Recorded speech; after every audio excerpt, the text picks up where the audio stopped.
These marks here are the bullet marks. I'm not sure, even wearing this armour, how he survived the rain of bullets that were sent in his direction. He must have been quite a strong person. I can hold it up just briefly so you can see how that moves.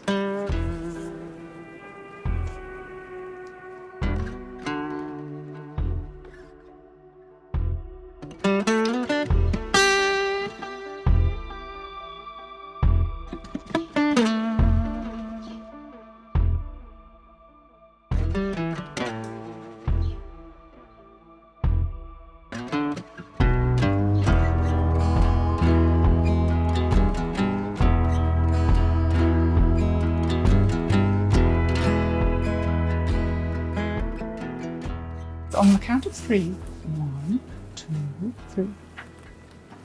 Okay. There you go. Okay. Yeah. That's good. So you can see how heavy it is. This is the inside. Would have been against the chest of Ned Kelly. There's evidence of bullet holes. There's also evidence of how the armour was made. You can see the hammer marks forged and shaped into this curvature. It's 2 plough shears in the top half, joined together with these heavy rivets. And there's a second piece called the lappet that is just extends the armour a bit longer down the torso. It's very crudely made or adapted, and there's over this side it's quite thin and it gets thicker over here. They wouldn't have wanted any established forge to know what they were doing, so they very much did this as a clandestine activity out of the eye of the public. It's too thin and hasn't responded to being shaped. Here's the stamp. It looks like it says Lennon, Melbourne, number 2. And I believe that's the name of the ploughshare company. So all parts have been picked up out of fields and repurposed into this suit of armour.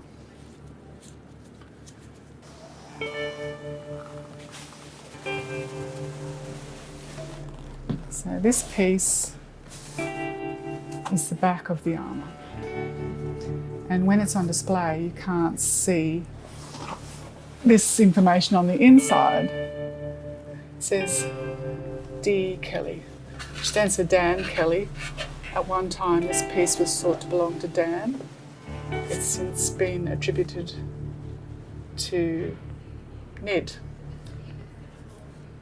But we don't remove it, it's part of its history now.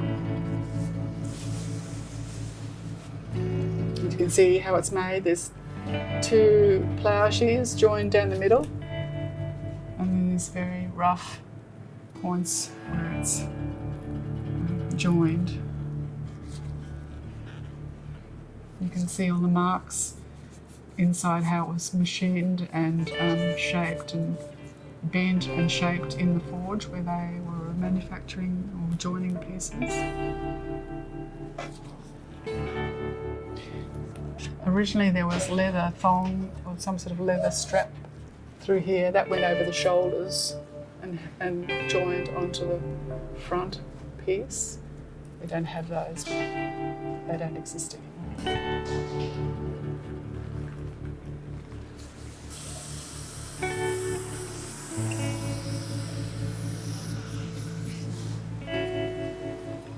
No one likes it when I do.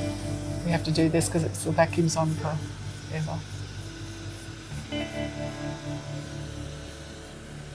Each piece needs to be regularly cleaned to make sure it's in good condition. Have a good look.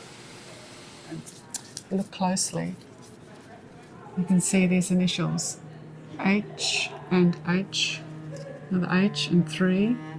That's the maker's mark. It was the company that made the plough shears. I'm going to turn it over so I can have a look at it on the side.